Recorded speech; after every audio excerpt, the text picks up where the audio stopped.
you for joining us for the first Scribe Conversation Series event.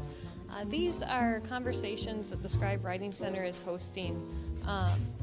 We're going to do 3 this year, and we hope this is an event that you see to continue in years to come.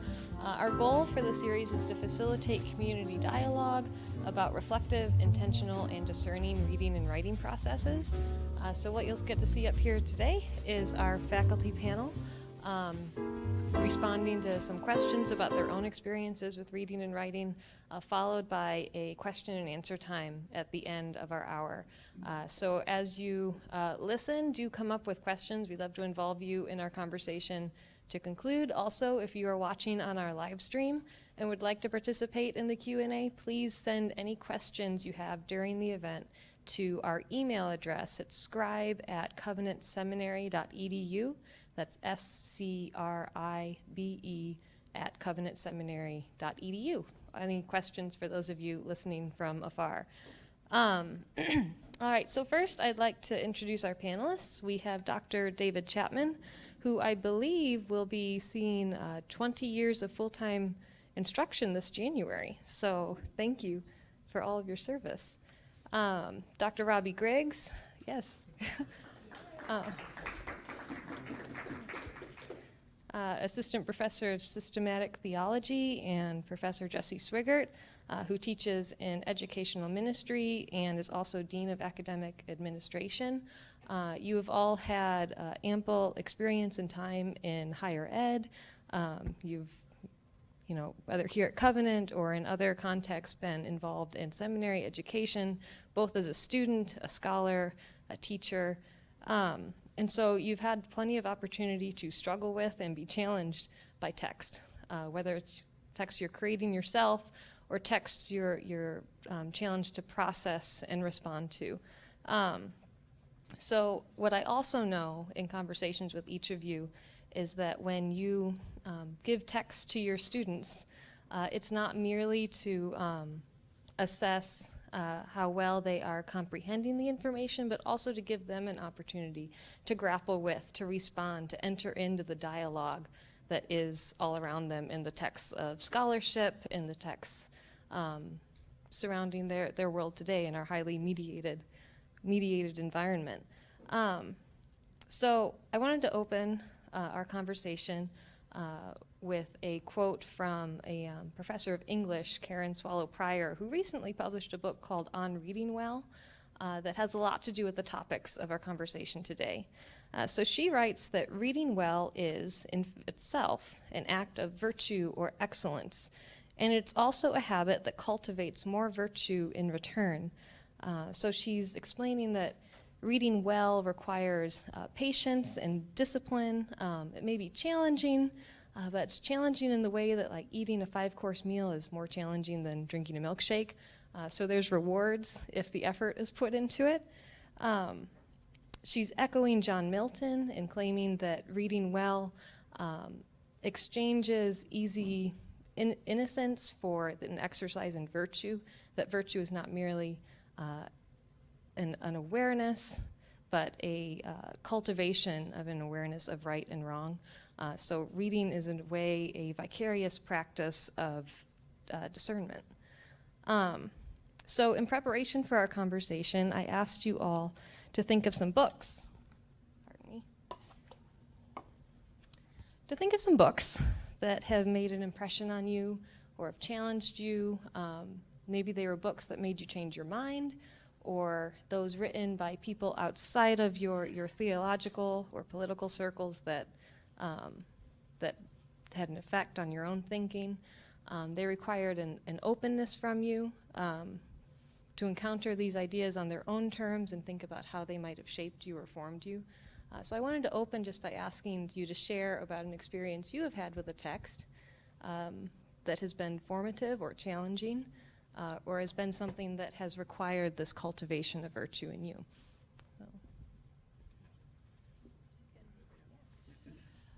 Well, I can kind of share a little bit of what I'm doing right now.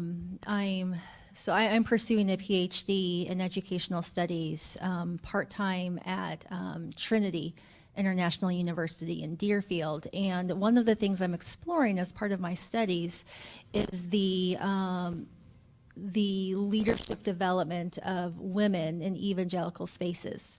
And so I am a complementarian and, believe that the office of elder is restricted to qualified men.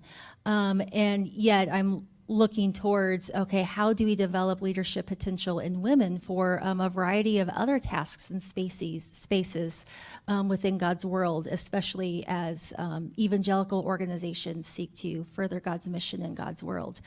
But part of my research involves reading about the role of women or ideas about women and women's roles in all sorts of Christian spaces. And there is a wide variety of perspectives out there. There is a spectrum even among evangelicals.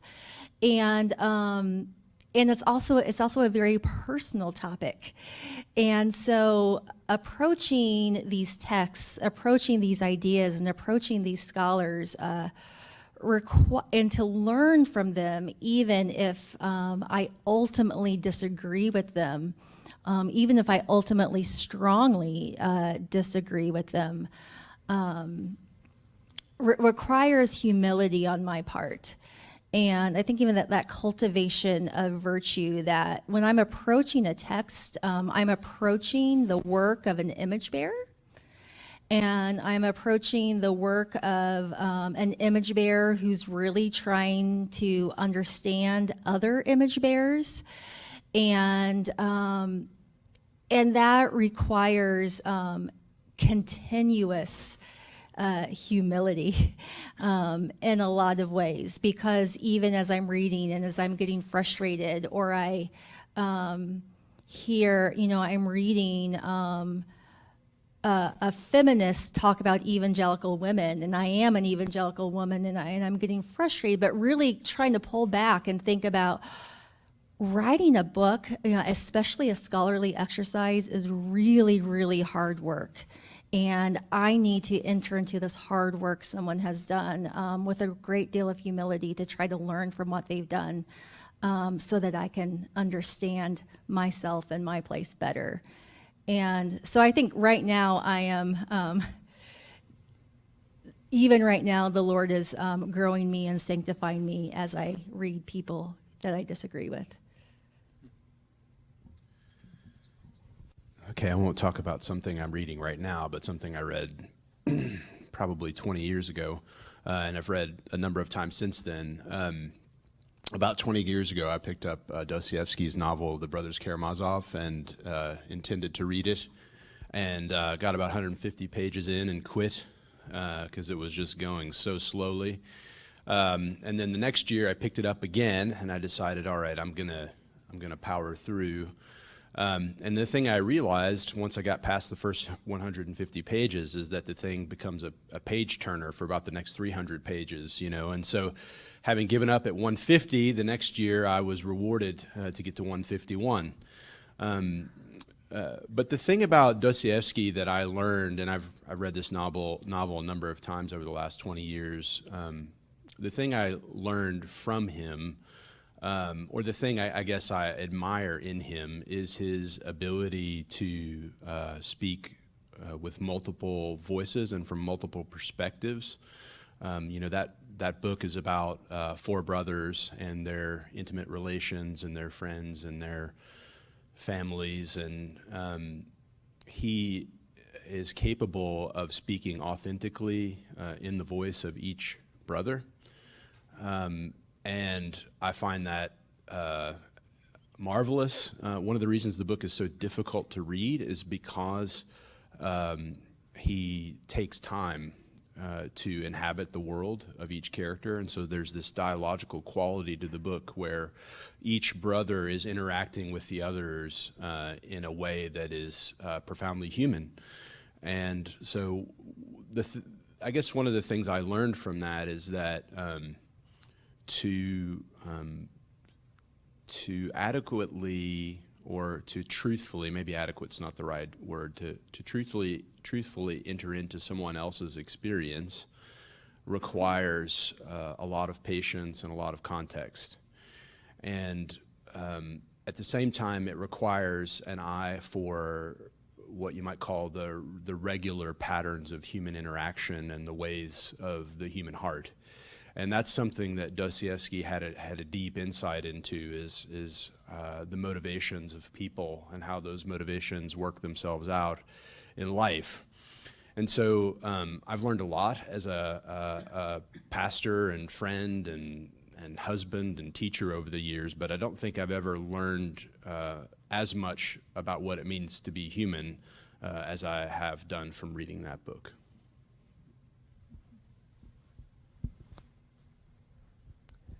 I think I'm going to be a lot more boring for a few reasons. One, let me say from the beginning, I have a cold, and so I can barely think. So that's just a caveat.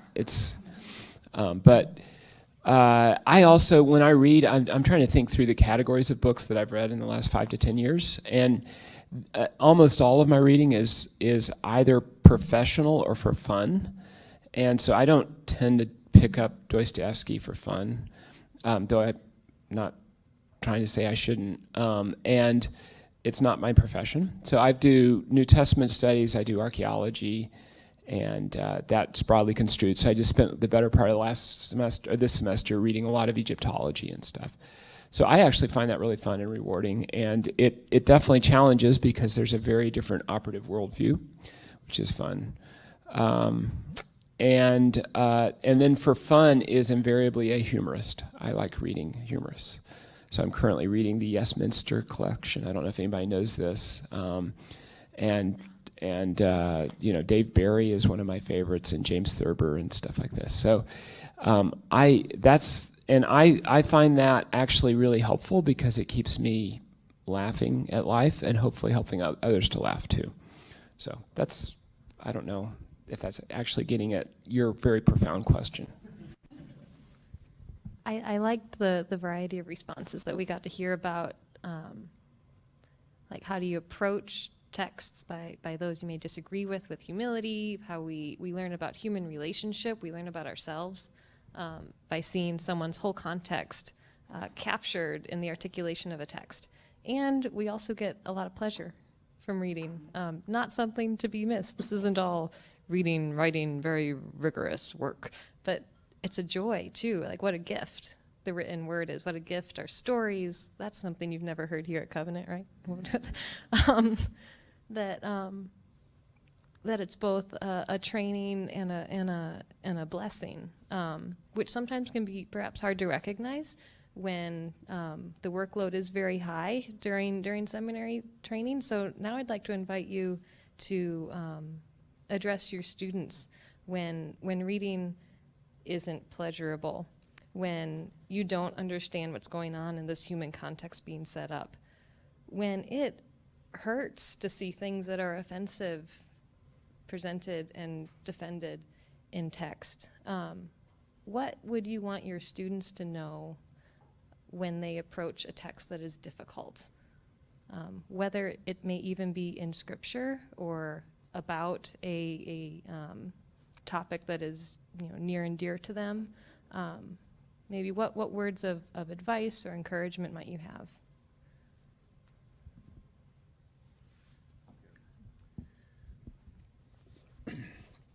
Well, one thing I would say is that it's okay that it's difficult. There are lots of things that we encounter in the world that just are difficult, and that we shouldn't try to make them easier than they actually are, and that there's a mistaken assumption sometimes when we come to difficult texts that we ought to be able to get them more easily. I'll go back again 20 plus years. I had a philosophy class that was in modern German philosophy, and it was taught by a man who himself was German and a philosopher of a very high standard. And one of the things he told us at the beginning of the class is that in order for us to pass the class, he said, you will have to read each thing in this class 3 times. The first time, you'll have to read it just for broad comprehension. The second time, you'll have to read it and take notes. And the third time, you'll have to read it and discuss it with someone. And that turned out to be true because the things that we were reading were very difficult and were very dense. And so sometimes we just run into difficult subject matter, and the only way actually to get beyond the initial difficulty is to do the work. So that's one kind of difficulty. Another kind of difficulty, though, has to do with us and just our limitations as creatures. Sometimes things are difficult because we're not at our best. And I think there, at the same time, we have to say, that's okay.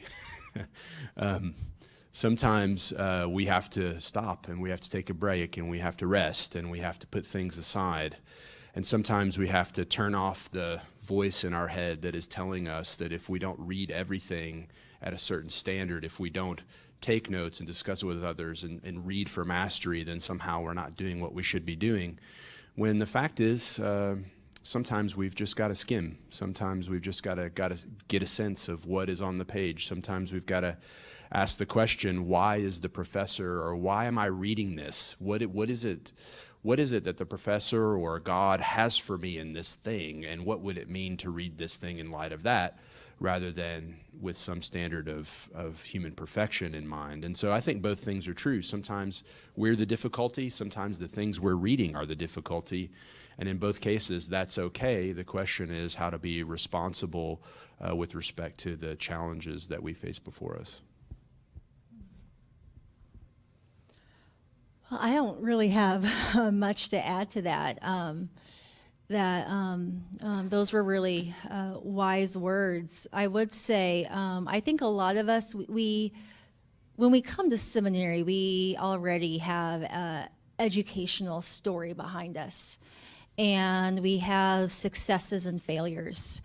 And we also have a lot of shame that we may have a lot of shame around schooling that we are bringing to seminary. And I think this is true for writing as well, but as you are reading and as you're frustrated, is paying attention to any feelings of shame that might come up while you are reading. That wouldn't be true for everyone, but for people who have struggled with reading in the past, or maybe you've just had some that you've struggled, and perhaps you have a narrative in your mind that I am not a good reader, or I am a really slow reader, or maybe you have developed some defense mechanisms that have said, if I can't understand it, then it's not worth understanding.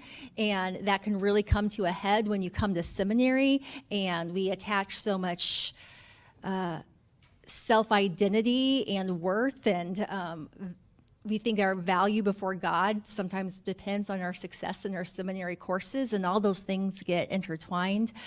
Then not being able to understand the text can be very scary. And so pay attention to those feelings of shame. And if you have those, and those are not from the Lord. And piggybacking on what Dr. Griggs said, is that we are creaturely. You probably aren't going to fully understand the text. You certainly aren't going to fully understand it on your first reading, a little bit more on your second reading, a little bit more on your third.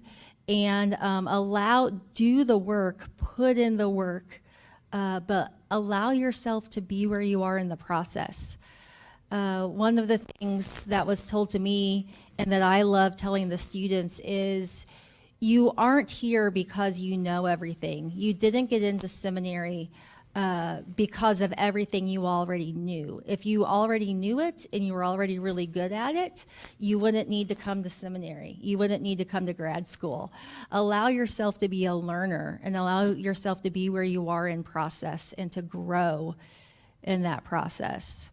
The other thing I would say is, reading, just like any other skill, is learned, and it has to be practiced. And so if you are here and you really haven't done a lot of reading before, if in undergrad you were able to get away with not doing the hard work of learning, it's going to be hard at first. And that's doesn't say anything negatively about you. It just tells you that you have some work to do to develop the skill. Let's see. Boy, two very helpful responses. So I'll bring it down a little bit. Actually, let me throw in one. I think very often what I've seen with students is every student I've ever met has been overwhelmed by the reading load in every semester that they've ever been in. That's been pretty universal. I can think of, honestly, a couple of exceptions. People with a lot of time on their hands who had got a head start on it over the Christmas break or something like that. But I think it's helpful to know that you're not alone in that one of the things I've seen at seminary is that very often students all pretend, or many pretend, that they're coping just fine when they're barely hanging on, and they're wondering if they're the only one, but that's because the person right next to them is also pretending that they're coping, barely hanging on. So you should know, in addition to this, the shame and other aspects of that, part of it is just it's a big workload. Another aspect of it that I think adds to you asked about difficulties in reading. One of the things that makes something really difficult to read is if it's not a concept area that you've worked in before. So when you're acquiring new knowledge, it invariably requires a lot of iteration and a lot of work. One anecdote to that effect was D.A. Carson was, when I was in seminary, was writing his book on pluralism. There's a New Testament scholar writing about the theological concept of plurality of religions. So it wasn't, what he'd been trained to do. And so a student asked him how he went about writing that book, and he said, well, it's like any new subject area that I take on. I set aside, I develop a bibliography of the best 20 to 50 resources, and I read the two or three that everybody says are the most important first. I read them in great detail, maybe multiple iterations, taking notes, etc. The next 5, I take less notes. The next 10, I'm reading pretty fast. And by the last 20 or so, he's skimming through, finished with a book in 2 or 3 hours. That's what he said.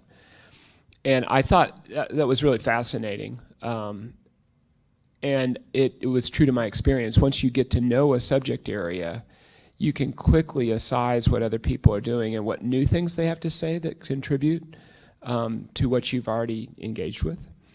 But the problem is, in seminary, for most people in most classes, it's their first iteration. So they're on the front end of that. So that's one of the reasons that it feels like it can take so much time. The advice that I often give students, recognizing that, I think it's marvelous. I did a lot of philosophy. I was a philosophy major too. And that idea of it taking 3 iterations to read Kant before you understand, I get that. There's just not time, though, is what I would hear, what I would immediately be saying as a student. And I would concur with both. And so what do you do? Well, I think you have to set priorities. I often tell students at the beginning of a semester to try and establish, of all your classes, what are the most important books that you're going to spend the most important time in. And that may be, most of Dr. Griggs's class and not so much of mine, or maybe hopefully a little spread out between all 3 of us, or something like that. But you can't read everything at the same level. There's just not time to read 3 iterations of every textbook. So you're making choices, and I think we have to, as professors, all 3 of us, have to acknowledge that. And you should own that and make good choices because you're conscious about it. I think that's one way to engage that. One other aspect of the difficult thing that occurred to me is you mentioned things you disagree with.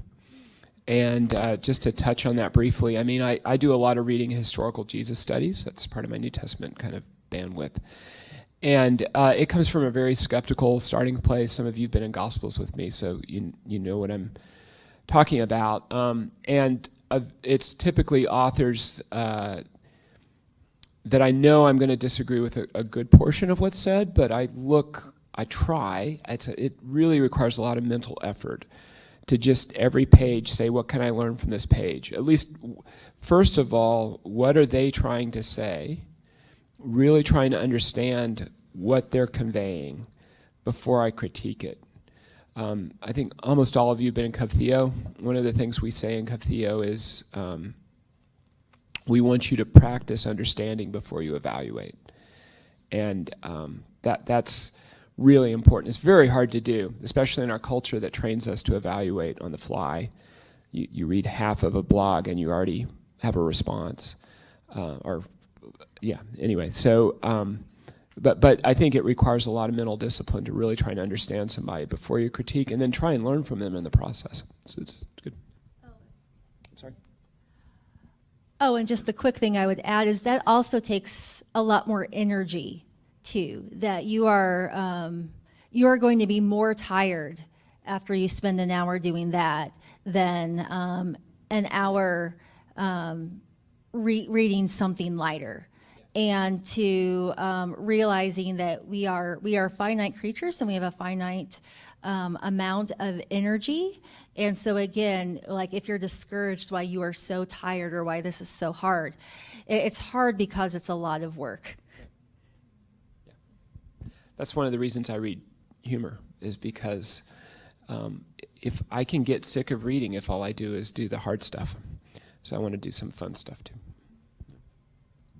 So that's your assignment over the break, is find something fun. Okay, he has a reading list. Okay. Well, in our final half hour here, I'd like to turn our conversation towards writing, and then also save some time for a Q&A. So I have kind of a two-part question here, so respond to both parts or one part, or take it in some other direction, however you want. The first is, would you consider yourself a good writer?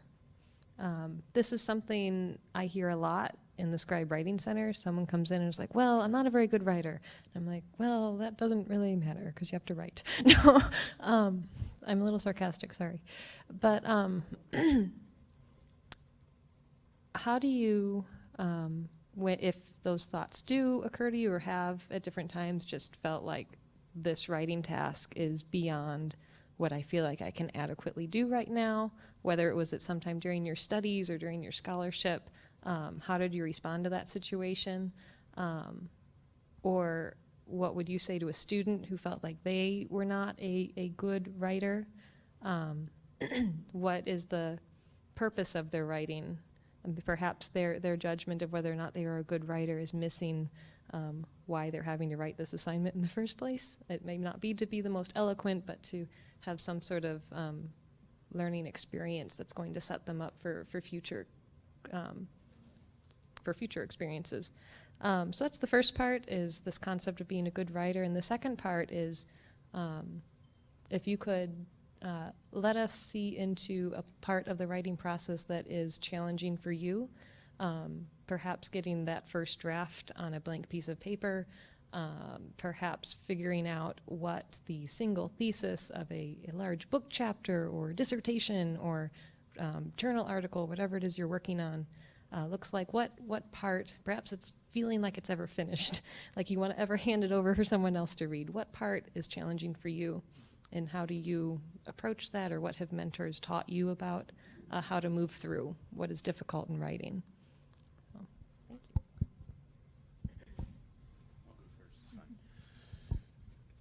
I'm a bad writer.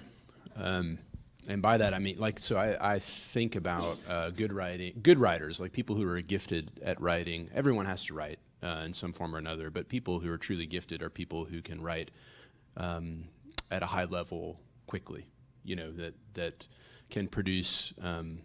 There's a well-known New Testament scholar whom I won't name, who will regularly take a week and write a 20 or 30,000 word book and just do it in a week, and his first drafts are his final drafts. So that's what it means. I think that's the bar I'm thinking. So with respect to that bar, I'm a bad writer, meaning that, and there are a couple things that make me a bad writer. One is it takes me a long time to know what I want to say. And so I go into a writing project grasping usually for a long time with exactly what I want to say. And that means that I usually write far, far in excess in terms of length of what the required length is. So, my PhD thesis was supposed to be 100,000 words. I think I wrote 250. I condensed those 250 down to 170, and then in the final draft, I got that down to 105. And so that's what I mean. I have a hard time. It takes me a while to know exactly what I want to say. The other thing that makes me a bad writer, and this is in relation to a project I'm working on right now. I've been working on an essay for about 18 months that I'm getting close to being at the final draft stage of, the final stages of the first draft, to put it that way. Another thing that makes me bad is that process means that by the time I get to the end, my thinking is so razor sharp and condensed and so precise that I have to go back in and make it intelligible to other people. And so I'm a bad writer because it takes me a long time to figure out what I want to say. Once I figured out what I want to say, I'm thinking about what I want to say to me. So it all makes sense to me, but then I have to go back and reverse engineer it for the audience who's going to read it and try to make sense out of it. And so I think by the time I get finished, things are generally intelligible and okay.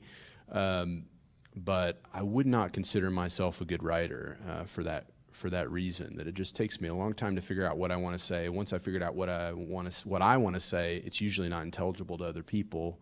And so then the third step is then to go back and make it intelligible.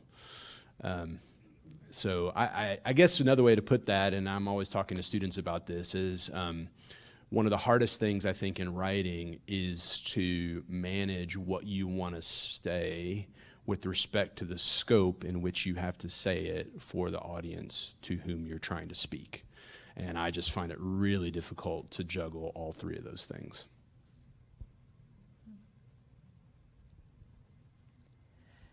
I can't even believe you asked us if we thought we were good writers. I can't. I don't know. I always did well in school writing. And I would get, my feedback from professors was that I was a good writer. And I don't know if the rest of you in this room have felt this way too, but writing became different in graduate school. And maybe especially in theological education. So I was an English major in my undergrad, and I never lied in my papers, but I wasn't as concerned about the firm grounding in the truth when I was, exploring literature and exploring possibilities and coming up with, thesis and, going down that line. I felt a lot of liberty to be creative. And now when you are writing papers about what Scripture says, it's a completely different mindset and literary philosophy where you're coming down to write the paper and having to be so careful and so disciplined that you are representing other people's point of view accurately, where you are, and that you are presenting Scripture accurately, that you are really exploring what it actually says, not what fits into your thesis or your paper. And it becomes harder at that point. And I started to struggle more, and I think this hits on what I was saying earlier, not as before in high school and in undergrad. I could write, I could come up with ideas, and yes, this was my thesis and I would support it and it was great, but now, oh, is this true? Oh, and can I do this? And if I can't do this, what does this say about me? What does this say about my future? Will I get a job? Am I in the right place? And you can see how all of those things can really weigh down on your process. And there the writing becomes both for good reasons and not good reasons, much slower. So am I a good writer? Well, my writing has become slower. I think I'm a better writer than I used to be, even though I feel much less confident when I come to the computer screen. And there are a lot more voices I have to silence in my head, and there's a lot more praying that I have to do as I write. So yeah, the good writing thing is funny. If you listen to interviews of people who are professional writers, and especially this is in the world of kind of literature and novels and fiction, usually those are the people that get most interviewed. They don't usually take a New Testament scholar and say national television, what's your writing process or anything like that. We're not the target audience, I think. But what they invariably do not like being labeled a good writer or not. It's simply because everybody who reads what they themselves write know that you can always improve it. That's invariably the case. One of the things that's really tragic is to finish a book. This has happened to me multiple times, where I finish a book and then a couple of months later, for whatever reason, I have to reference my own stuff, and I start seeing the number of typographical errors and just verbiage that I would rewrite after it's been published. That's a very discouraging thing. So even though there were a lot of iterations of trying to catch that stuff on the front end, and I've had, again, multiple experiences of that, at the same time, it's something I do aspire to, and so I like reading books on writing, and I really like having people provide feedback and criticize. I rarely publish something that hasn't gone through 2 or 3 different eyes before it goes out, simply because I know I need the feedback. So that's been true for me. In terms of, you mentioned the process of writing, and I think one of the things, there are people out there who produce an awful lot, and it is very easy to start playing the comparison game, especially in our profession. And I've just, in my better moments, I just know to refuse to do that, because whatever abilities and gifts I have now, that's what the Lord's given me at this moment. I don't need to try and have somebody else's set of gifts and abilities. But it's very hard to keep that in mind. As a writer, I'm very motivated by deadlines. That's always been the truth for me for class. And I see that now in our 2 grown daughters, especially my younger daughter. I see the same proclivities I have, which is I'm very slow to get started until the night before. And then suddenly the speed pours on and things happen. And that's still true to me, especially with essays where I can afford to do that. But I also see that process is a bad one, because I see a lot more of those typographical errors and a lot more of those sentences I would want to rewrite in the stuff that I do at the last minute than in the stuff that I've done a couple weeks in advance, let it sit for a bit, take a few more iterations with it. So I know what the right thing is to do. I'm not saying I always follow what I know to be best. So that would be another thing. I think writing is, especially, you mentioned, you're in the process of a PhD and your PhD thesis, and same. The problem with that is that you learn how much you can research one area and how you can spend 3 years writing on one area that only, in my case, probably 10 or 15 people around the world care about. And so that then suddenly establishes this bar that's kind of the polar opposite of the English major slap down an essay because it's due tomorrow kind of thing, which is at least how I was in school.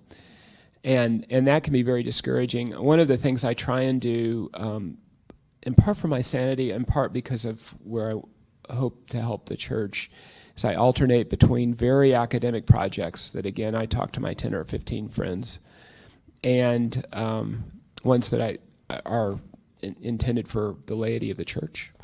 And that really helps, actually, because the laity process is a lot more fun, and writing 1st and 2nd Thessalonians fairly recently for laity just allowed me to go through the text and really enjoy the text. I didn't have to have footnotes that were a mile long at every juncture. And that was a relief to do that, and then to go back in and engage those very detailed projects that I do enjoy. So there's different mechanisms I've come for overcoming some of my problems, but writing is also something, another question, actually, if I could frame it, you could have asked, do you enjoy writing? And the answer in my case is, I'm increasingly realizing the answer is more often no than yes. It's a lot of hard work. And there's some moments when I'm about 3 hours into writing that suddenly things are going well. You kind of enter into that flow kind of thing where things are happening. And those are really joyful moments. But more often than not, it's taken 3 hours to get there. That was just a slog. And that's the reality. And yet the work is important, and that's why to do it. It's not because I just sheer enjoyment, although that's great if that happens. But the work needs to be done. And so that's kind of what motivates me more than anything. Yeah. Well, thank you. I heard a lot of wisdom and self-awareness as you evaluated what your writing processes look like. There was a lot of honesty about I'm not very good at this, and this is a struggle, and I hope that's encouraging, that even like people who are professionals, who have years and years of experience, who have created good, helpful, solid work, that it wasn't just something they did. It was something that they worked at and are continuing to grow and to be disciplined by. So I'd like to ask one more question, but I'm going to put some constraints on it for time, so we have time for a quick Q&A.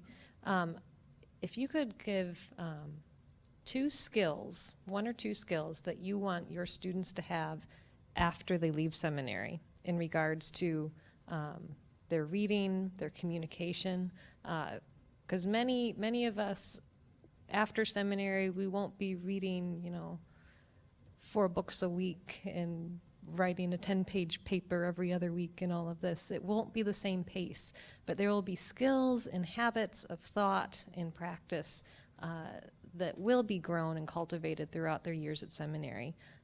So if there were maybe 1 or 2 words or skills, what do you want your students to walk away with and be able to still do years from now after they've left the doors of Covenant?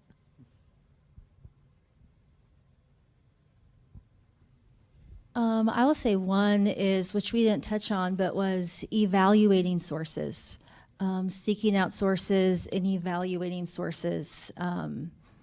What are good sources? What are bad sources? Or at least, and not more than good or bad, but knowing the perspective and the story behind the source where you are getting your information. I could say that the whole thing I'm trying to do as a teacher at an evangelical seminary and someone who's a pastor and theologian is I'm trying to get students to develop the skill of seeing as a writer sees. So learning how to look at the world analogically and to see one thing in relation to another thing. And that would be the thing I would be encouraging everyone to be practicing. And that's the opposite of a lot of the sort of thinking that we get in our culture, which is very canned, very artificial, very prepackaged. So learning to see as a writer sees means learning to pay attention to things in relation to each other rather than simply forcing them through whatever preconceived package you're bringing to the picture. I think tying into the things you both said made me think of one of the things I would, especially one on the reading side, is developing a complex notion of reality. I think in our culture, especially very soundbite culture, and especially a lot of what is put before us as easy reading, again, blogs or even newspaper articles usually don't have enough space to really deal with an issue deeply. And so I think we've trained ourselves in our culture to think about things in a very shallow way, certainly our political culture. But I see that also increasingly true in the church. And so I would encourage you to read people who help you develop a much more complex theory of pretty much anything that you're wanting to study. That would be key on the reading side. Yeah, let's start with that.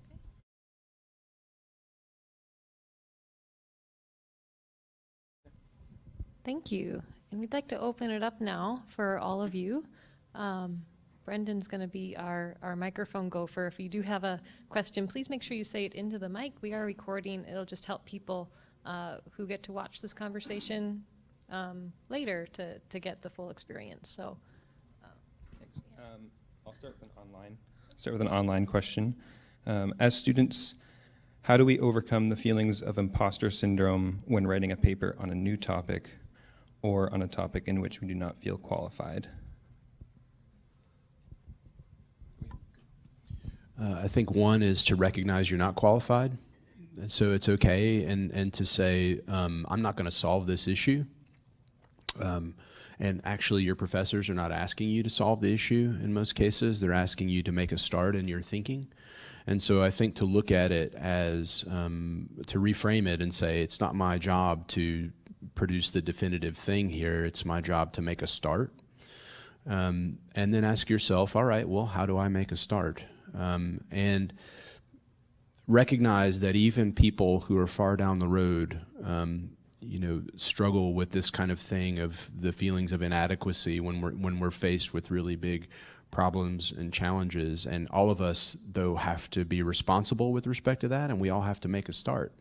It's just that some of us are further down the road, and our starts look different than others. Yeah, the only thing I add, maybe just say, is like, your professors know you are a beginner. And yeah, you're not an imposter. You're where you're supposed to be. You're a beginner, and that's okay. Yeah, that's helpful. I think one of the best ways to break down an imposter syndrome is turn to the person next to you and say, I'm not going to write a very good paper. And let them know that, because it may help them, and hopefully they might even respond and acknowledge the same, because we're all thinking it, we're just not saying it. So.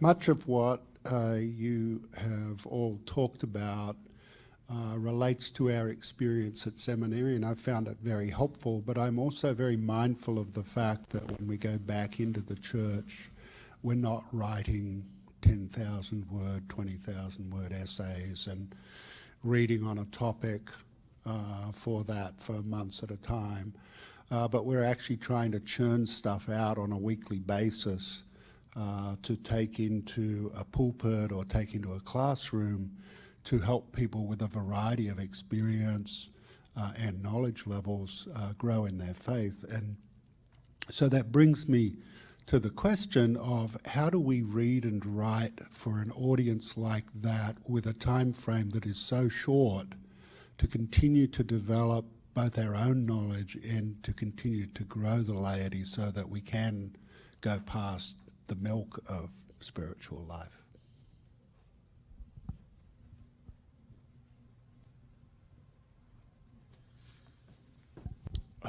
So One thing I would say there is that two things I'd say. One is I'll talk about how I approach that issue. If I were teaching on something that I had no experience or prior experience or knowledge of, one of the things I would be trying to do is to get in front of that, what was coming. So if I was teaching a Bible study on Hebrews or Revelation or a class on the Reformation, I would two quarters earlier I would have done all of the reading I was going to do for that. So that by the time I was preparing, I had already done a lot of the work. And then what I would do is switch my focus and try to put myself in the seat of the person who is sitting in front of me. So I would try to do as much of the work of forming my own thoughts as far in advance as possible, so that when I was actually teaching the class, I could be thinking about the end user experience of the people.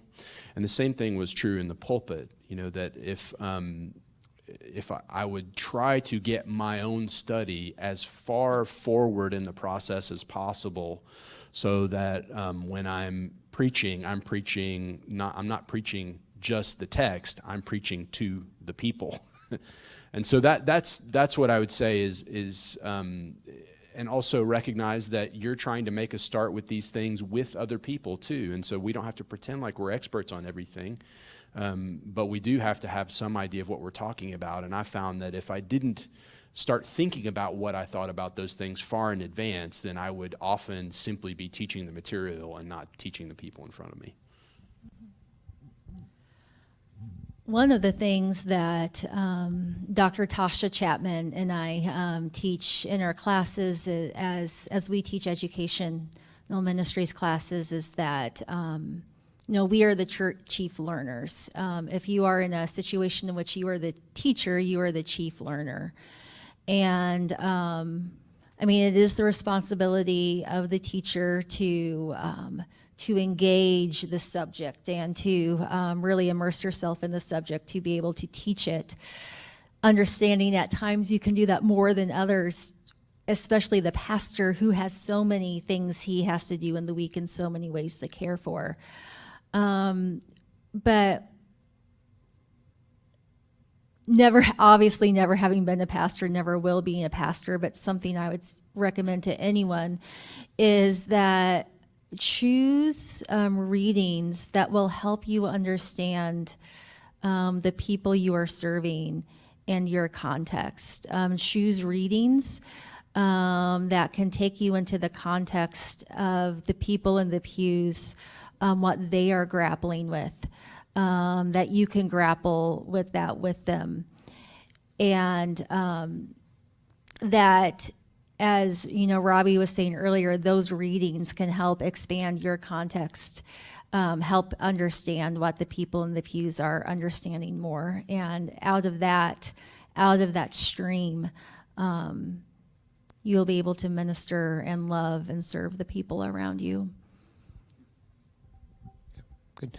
Norm, it's a great question and helpful responses.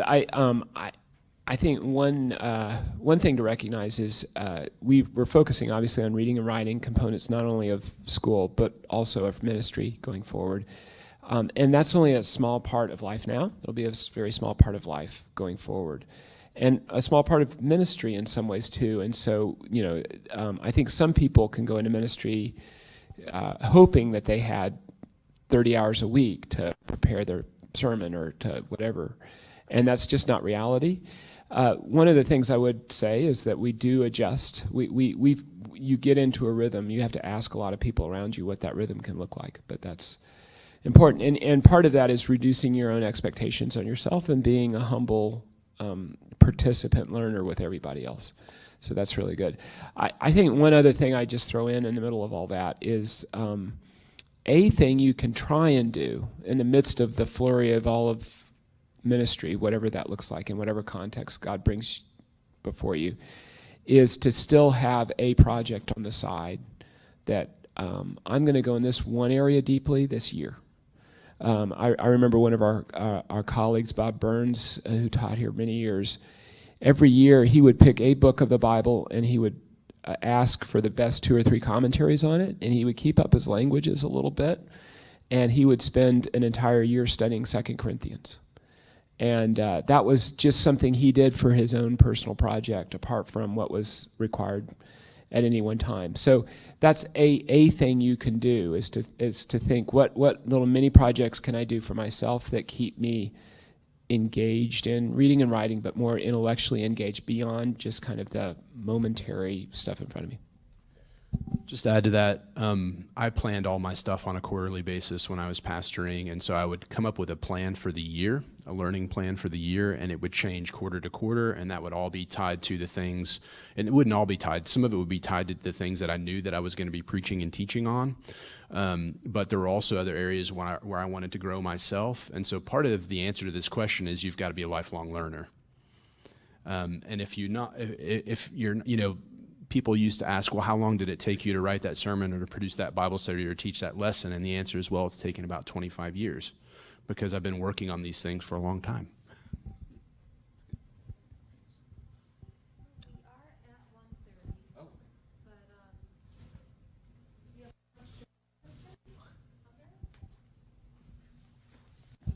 You challenged me with the short, but I'll try. I'm wondering what you think about how you can know when you understood what you've been reading or when you have done good writing, and the question to it. So maybe you don't want to answer it all. And the second is, can it be personal when you do good reading and good writing? And that's because my short illustration is I'm more a generalist. So when I read, I look for the general flow of thought, the model. And if I get that, the thesis, then I'm glad. I'm missing a lot of details because I get bored by details now and then. That's my challenge for me for the academic studies. Same with writing. If you get a clear flow of thought and it's clear what you want to say, that's the main thing. So would you say it's personal, what good reading be? Some will be details, some will be more the general. And I would be curious what you consider, or at least some of you would say good reading. When have you done good reading? When is the good writing you have done? And to hear if it may differ.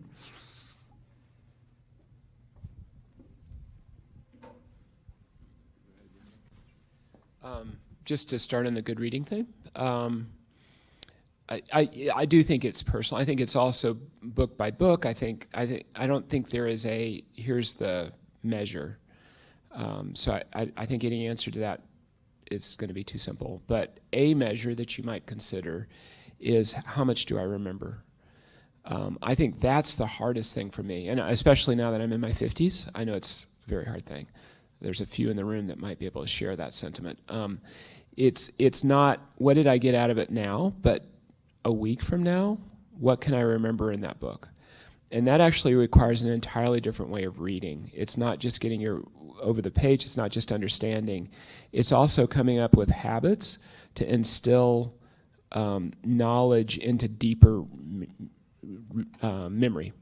So one of the things that I often do, I've mentioned in class before, but is as I'm falling asleep, I try and think, what did I learn today? And then with a book that I'm in the process of reading, usually it's a week or 2 week process to read a book.